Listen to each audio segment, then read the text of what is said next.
Oh, got a book recommendation. This is James Altucher. I'm going to draw on the board here.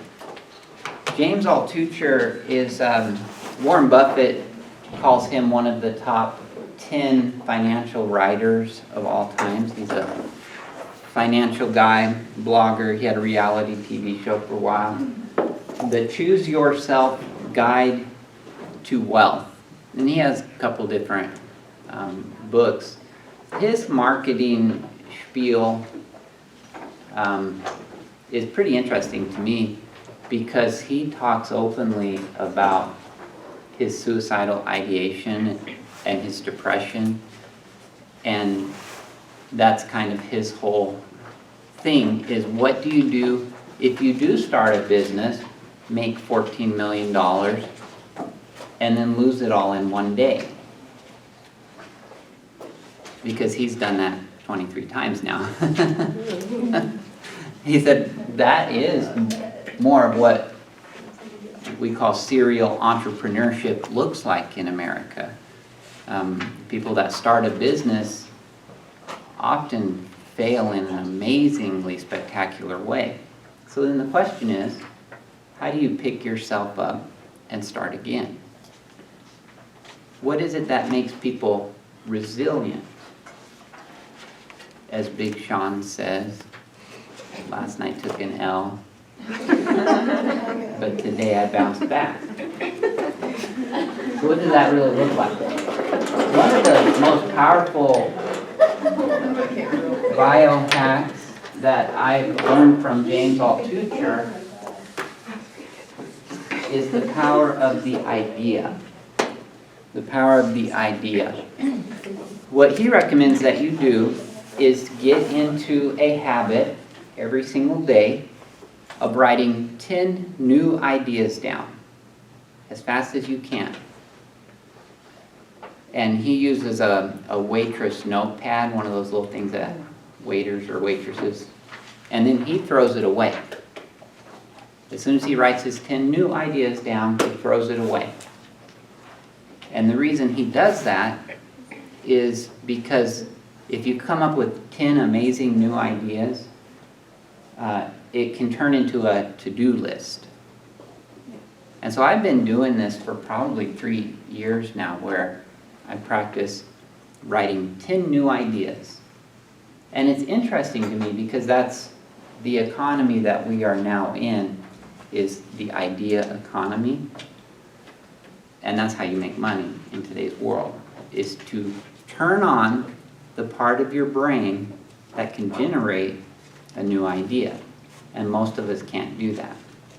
And I kept track for the first year that I did that, and for 8 months, I could get up to 6 new ideas per day. That was my maximum. And what we think is happening, and I would love to study this in the future under functional MRI scanning, but what we think is happening is the parts of your brain that are good at generating new ideas haven't been used.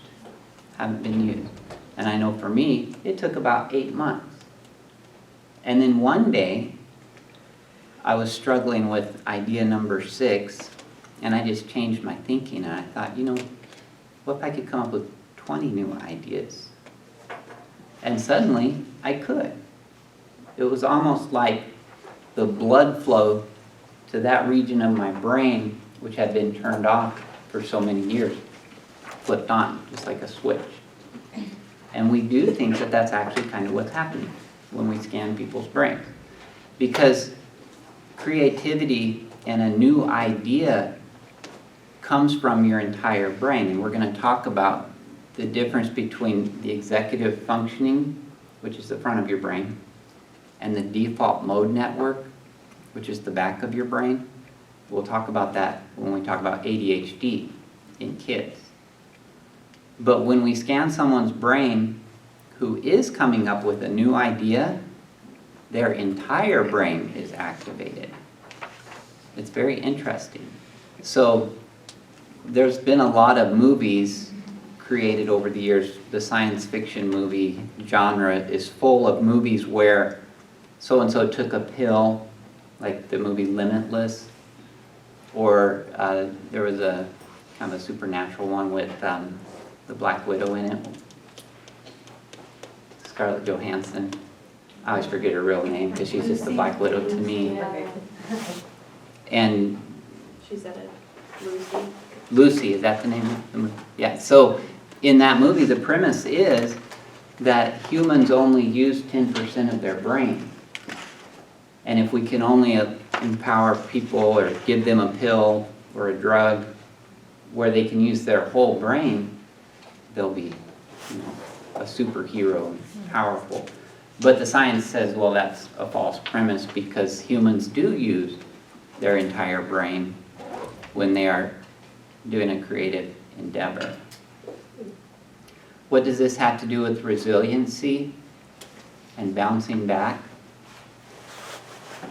The one thing we know about people who hit an obstacle in life and don't bounce back is they can't think of one single workaround. They set a goal, something gets in the way of their goal, and then they just stop. They can't generate a new idea to save their life. And it's called creative problem solving, and it's tied into resiliency, new ideas. So 10 new ideas doesn't seem amazing, but if you think about over the course of 1 week, you've already generated 70 new ideas. And this whole activity takes a few seconds. But I really do believe it turns on those parts of the brain. And so my whole family, my kids and my dad, we are all what I call an idea generation family. We are idea generators.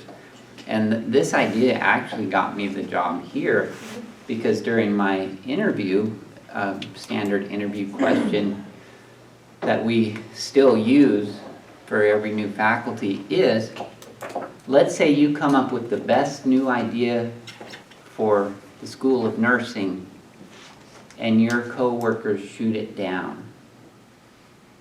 What would you do then? And I think they were looking for like assertive communication or different things, but I said, I name dropped James Altucher. I said, I don't care. I've got 9 more where that came from today. By the time I've been here a year, that's 3,650 new ideas. I have no emotional attachment to my ideas, and I throw them away.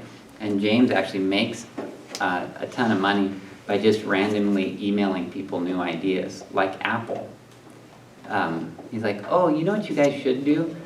Here's some ideas, and he gives his ideas away for free. And that's an interesting phenomenon in the business world. When I talk to a lot of guys, ideas are a precious, rare commodity. And when I have students that have a good business idea for nursing, because I believe strongly in nurse entrepreneurship, nurses potentially can make tons of money because we're at the bedside and we see the problem. You have an idea to fix a problem that every nurse deals with, you're going to make bank. But a lot of the nurses are very clingy to their one good idea because ideas are a precious commodity. They're like, oh, I don't want anybody to know about this. They might steal my patent. The guys that are actually inventing stuff and starting businesses have so many ideas, they're not going to steal your idea. They've got too many other irons in the fire, because that's the economics of the business world today. Who can come up with a better idea? One of my nurse coworkers started a business. She was an EMT, pre-hospital, and also an ER nurse, and they had a problem with removing piercings from places. Do you guys have this on your handle? She ended up inventing it looks like a pair of pliers that can remove body piercings from everywhere, very painlessly. You just snip like that. and she invented it, sells it for about $600. So like a pair of pliers, her cost to make it is less than $1, but because it's a medical device, I guarantee you that it was a nurse that invented the Air-Up mattress that Brian uses to pick people up off the floor. Because it only takes one time where you strain your back trying to pick up a 500-pound person laying on the floor. Like, something's got to be done about this. I guarantee it was a nurse. Have you guys seen those? Do you know what I'm talking about? The lift mattresses. Do you know how much those cost for one? I'll give you a hint. Brian can only afford two.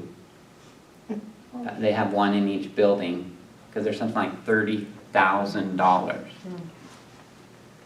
What do you suppose the parts and labor for that device? I mean, you can buy a very similar device for $50 at Walmart.